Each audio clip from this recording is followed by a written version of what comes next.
Is democracy in America dead? And what would it mean if it were, or if it weren't, or if it couldn't be, or if it always has been? That is what we're going to try to get into.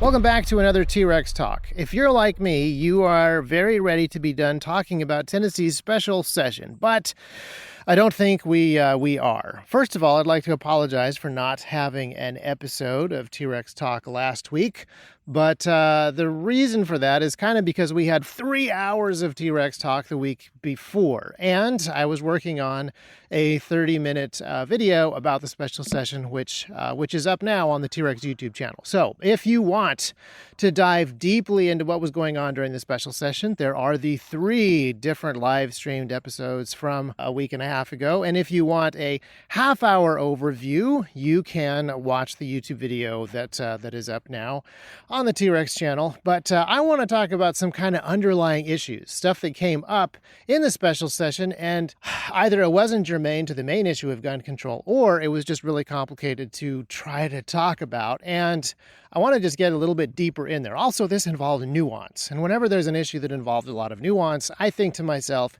this is a topic for the T-Rex podcast listeners, not necessarily the T-Rex Instagrammers and the T-Rex YouTubers, and certainly not for the T-Rex Twitter folk. These ideas are too complicated for Twitter, which means they're going to come up a lot. So if you have watched the YouTube video from yesterday, you probably know that I had lots of clips of people talking about how democracy is dead in Tennessee. We've been hearing a lot about democratic backsliding and autocracy in America. If you want to get a real idea of what that looks like, take a look at what's happening in Tennessee. In Tennessee, they are moving toward full-on fascism, the Republicans in that state. Today was a signal that we have lost democracy in Tennessee and that we are on the path toward authoritarianism. It's the voice of democracy getting slaughtered. And now we fall into this really complicated issue of the fact that depending on what those people who are talking mean, I either agree with them completely or disagree with them completely. But the words are so fuzzy that it is impossible to actually say. Now, based on the context of what those people believe and talk about in other areas, I would say that I disagree with them. I disagree with the sentiment and what they're trying to accomplish with these invectives. But when people say things like, democracy is dead in Tennessee, it's hard to know where exactly to even start that conversation. Do we start the conversation by pointing out that the United States is in fact not a democracy at all, but a constitutional republic, and so saying that democracy is dead in a country that has no democracy and never has had any democracy is in fact completely meaningless? Or do we start the conversation in a much more measured way, talking about the history of the United States and the desire of the founders to have a constitutional republic instead of a democracy, and all of the writing on the subject in the Federalist Papers and blah, blah, blah?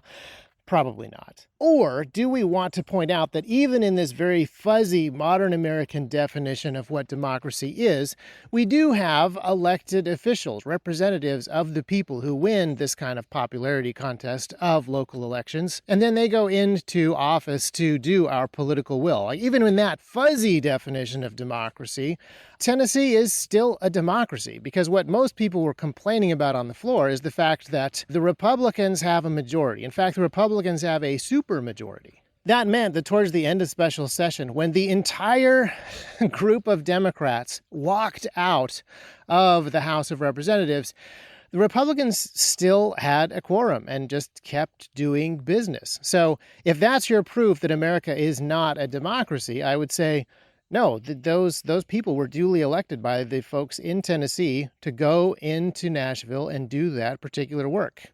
So democracy not dead.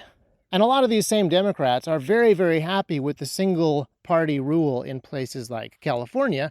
So it is just a kind of a subjective thing then, isn't it?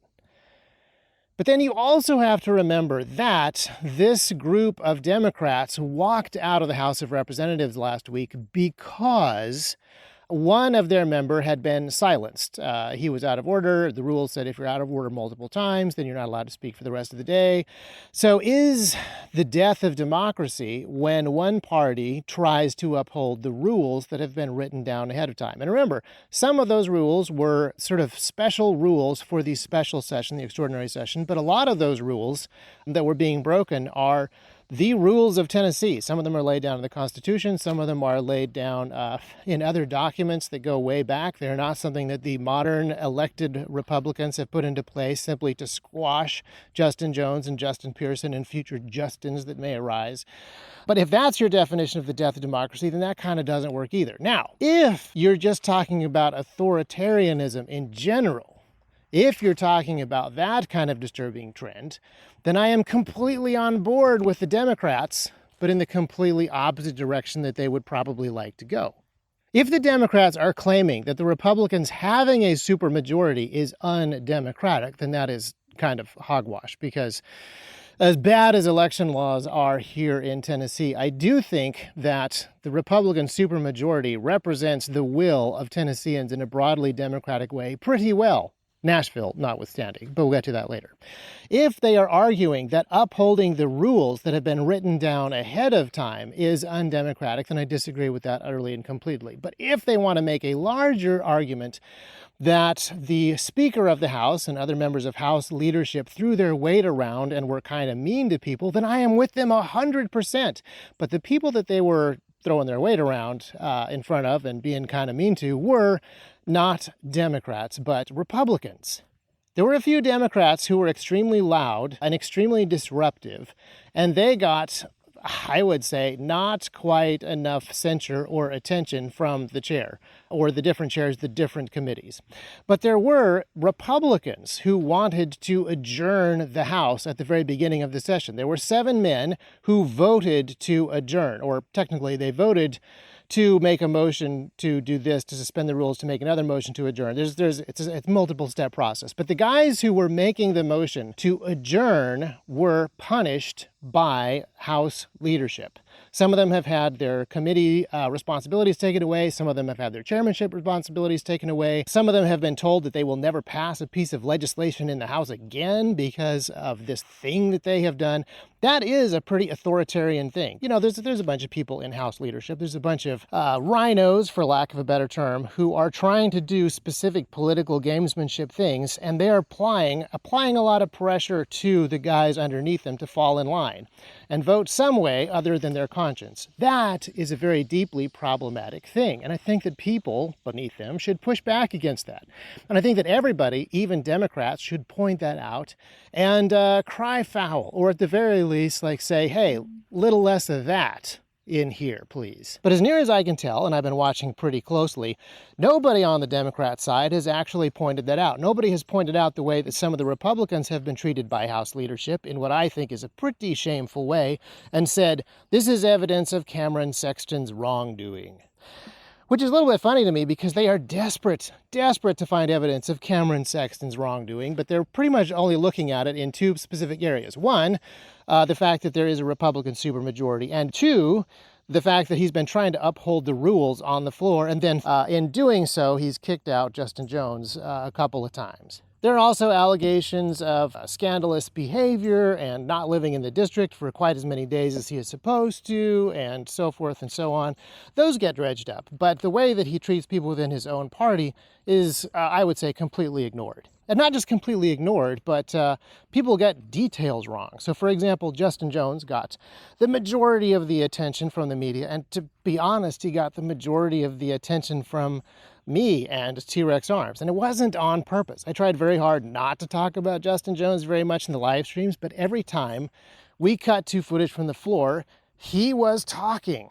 And I tried not to talk about him very much in the YouTube video that just went up, but every time I went looking for clips of the thing that I was trying to describe, he was the guy doing it. And I didn't want him to be the central figure of this particular podcast, but it's kind of hard for him not to be because he is the perfect example of a bunch of the stuff that we are talking about. So many times in the media, Justin Jones was described as the youngest and most courageous member of the House of Representatives in Tennessee. But I have to fact check that because he is neither the youngest or, in my opinion, the most courageous. That last one's a little bit subjective, but Kip Capley is younger than Justin Jones. And since he is a conservative, he didn't get much attention for being younger than Justin Jones. But I also would argue that he is far more courageous than Jones.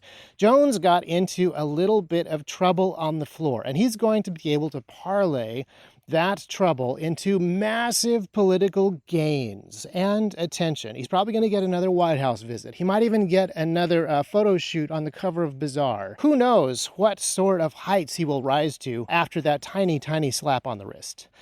Kip Capley, on the other hand, is one of the 7 who voted to adjourn the House early. And so he is going to carry some political scars from that particular bit of courage, possibly for the rest of his political career. And I hope not. I hope that he sticks around and outlasts all of those guys and continues to do the good work that he came to Nashville to do. But that is a far better example of courage than Justin Jones. And he's also younger. And so, since Kip Capley is young and courageous and a victim of the kind of authoritarianism that the left is talking about, should we go out with the Democrats and stand in the middle of the floor and shout fascist with everybody else?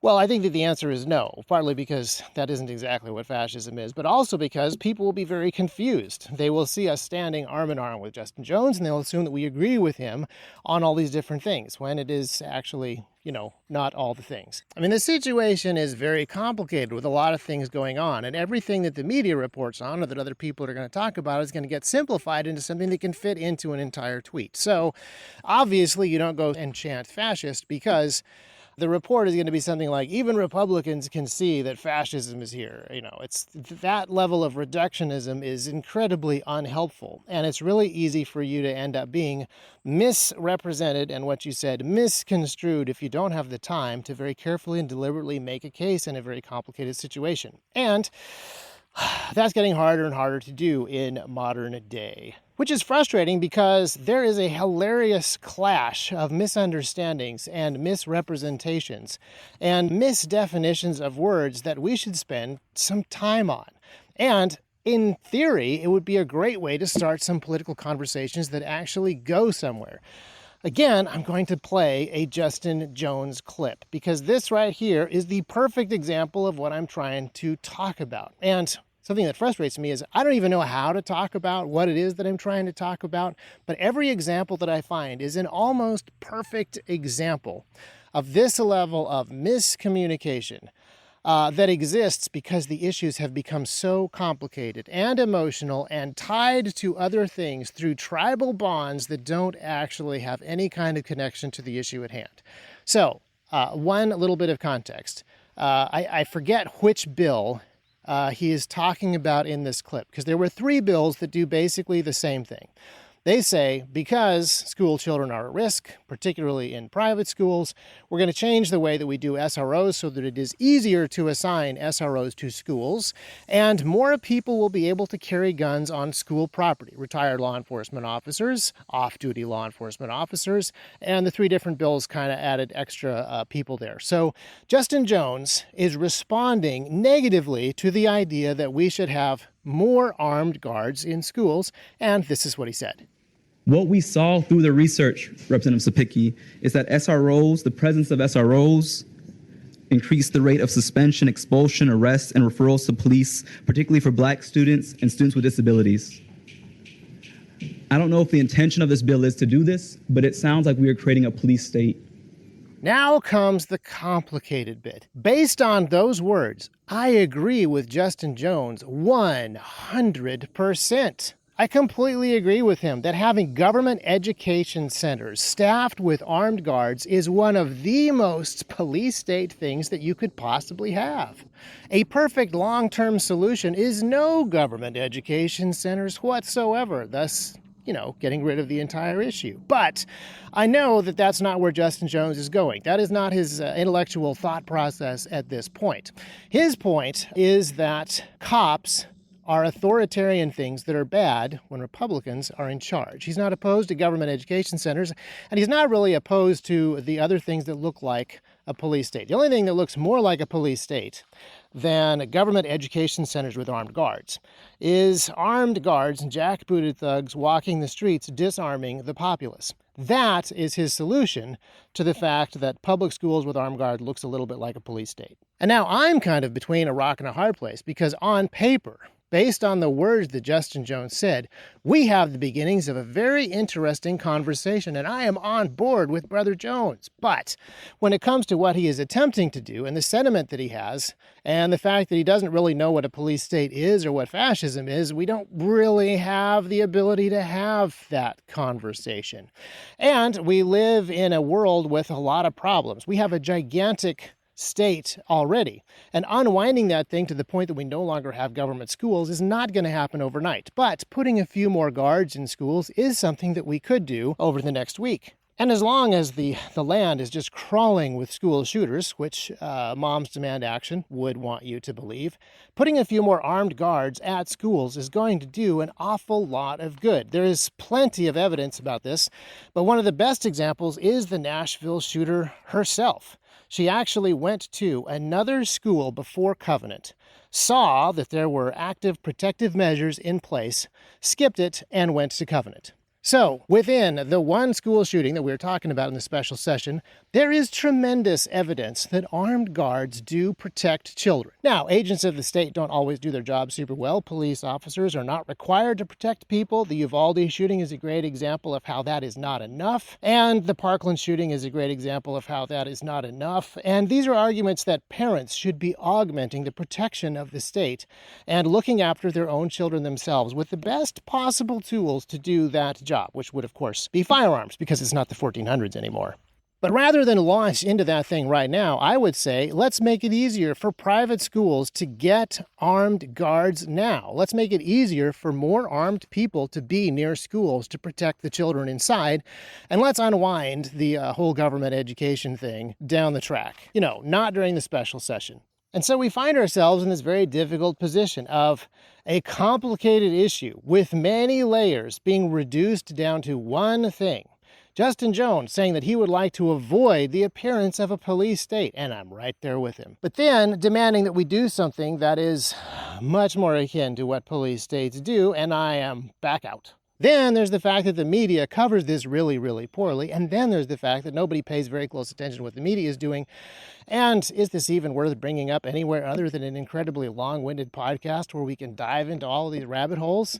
I don't know. How do we even really talk about some of these ridiculously complicated issues? How do we broach the subject that the words that the Democratic folks are saying about authoritarianism in the House of Representatives in Tennessee actually have some merit, even though the point that they're making is utterly preposterous and moot? How do we follow up on this conversation that government education centers surrounded by armed guards and locks and metal detectors and barbed wire and parents aren't allowed in is actually an incredibly creepy police state thing without just jumping on board what appears to be Justin Jones's bandwagon? And if you look at the YouTube comments on the video that went up last night, you can see a bunch of people seeing the Democrats being insanely ham-fisted, seeing that calls for decorum and a basic understanding of the rules are being shouted down as fascism. They say, this is why the left is winning. The right needs to be equally ham-fisted. We gotta scream people into a corner and accuse them of horrific things so that they are silenced, just as we are being silenced. And I completely disagree with that sentiment. Or I completely disagree with that statement. I actually get the emotions behind it. But this kind of insanely simplified, reduced tribalism is incredibly harmful. It makes it really, really hard to have the kinds of conversations that are necessary to even understand some of the things that are going on. And I'm sure that you have seen this. Even though I can't describe it very well, as I have said before, the examples are numerous. A perfect one is from a couple of weeks ago when president, ex-president, or president, depending on your perspective, Donald Trump was arrested and charged in Georgia. And then they immediately released his awesome mugshot. That mugshot is the perfect example of this kind of insane duality. two completely different Overton windows looking at the presidential race that we're going to have next year. I guarantee you that at the Republican National Convention, there will be a bunch of guys wearing t-shirts with that Donald Trump mugshot because it proves that he is stinking awesome and that he is a politically persecuted prisoner. That mugshot represents the insanely corrupt system that exists, the deep state going after this guy simply because he is too dangerous to be president. And then over in the Democratic National Convention, there will also be a huge number of guys wearing that exact same t-shirt because the fact that Donald Trump is an election denier who is facing the consequences of criminal law prove that he is absolutely unfit for office and possibly the worst human being that has ever existed on the face of the planet. Ideas and evidence don't really matter anymore. The question is just who did the thing. Is he a member of our tribe or is he a member of the other tribe? Justin Jones has undoubtedly made himself a member of the other tribe. So whatever he does, right or wrong, is going to be perceived as courageous heroism by other members of his tribe. And then over on the other side, you have the tribalism that says that everybody needs to be in lockstep with the Speaker of the House, Cameron Sexton, because he is a Republican. Everything that he does is upright, good, and wonderful because he's a member of the tribe. And people should not question or cross him because that's just betraying the tribe.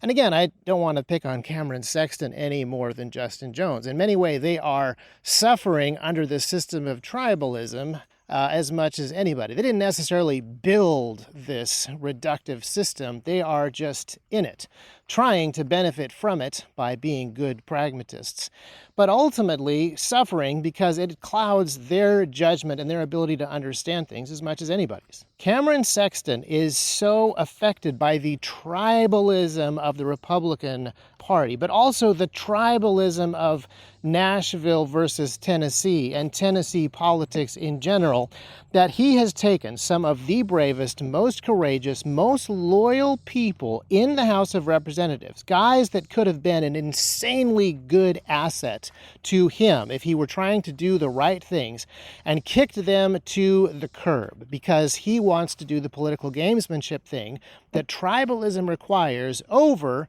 the principles that would actually allow him to uphold his oath of office better, protect his constituents better, and lead the people of Tennessee better. Now, he's old enough and wise enough and experienced enough that I think that he might know better, but it's possible that he doesn't. All he can see is the fact that these guys are questioning the sanctity of the party and the perfection of the tribe. They are traitors, they are suspect, and they need to be punished until they just get in line. Also, they have caused quite a bit of trouble because he's been trying to pull the party in one particular direction along with a bunch of other people who are loyal to the tribe. And these guys who want to question things go back to the Constitution and do what their more extremely conservative constituents want are a distraction. They're going to bring up points that are not tweet friendly. They're going to muddy the waters of some of the political conversations by bringing up actual realities. They're going to want to take something that is clean and cut and dried as school choice, and they're going to talk about homeschooling. It's very inconvenient. And I understand why the Speaker of the House would prefer not to have that many different voices in his party, especially when you're running a supermajority. That's like 75, 80 people. If the Speaker of the House had 70 people walking in exact lockstep, doing exactly what he told them and voting exactly how he wants, he could build a strong and unified party that would allow him to do anything that he wanted and achieve almost any political office that he desired in the future. Just saying.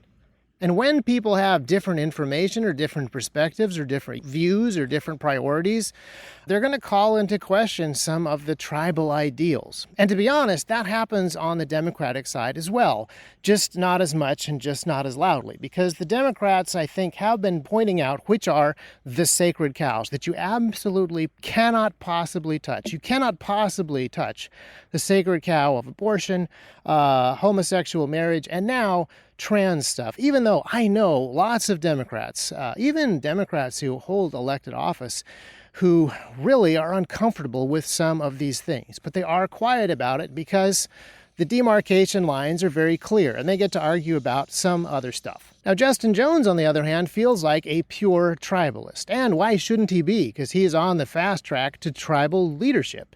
But I think that his judgment is also going to be incredibly clouded by this tribalism thing. Everything that he is doing is being driven by the facts that he is being given by the tribe. And his personal experiences are pretty amazing. Every time he breaks the rules and does horrible, horrible things to Republicans, he gets a promotion. So that's just going to be the ladder that he continues to climb. Every time he plays the race card, he's rewarded. Every time he plays the victim card, he's rewarded. Every time he does something that gets him another victim card, he has this new thing to play for significant rewards. And that is going to allow him to get fame and probably money and attention really well. But it's actually going to make it hard for him to come up with actual solutions for his community or relationships with real human beings. And I hope that that's something that he is able to overcome, because I'm not sure how much higher his ladder can actually go. And so whether he wants to stick around in Tennessee or head to Washington is anybody's guess. But it's worth pointing out, and I've talked to several people that have been in politics for some time, there have been a lot of tribal activists that have showed up in the Tennessee legislature on the Democratic side. And those guys have always been in the minority. The temptation to yell and complain about stuff because they don't actually have the votes to ride roughshod over Republicans is really strong.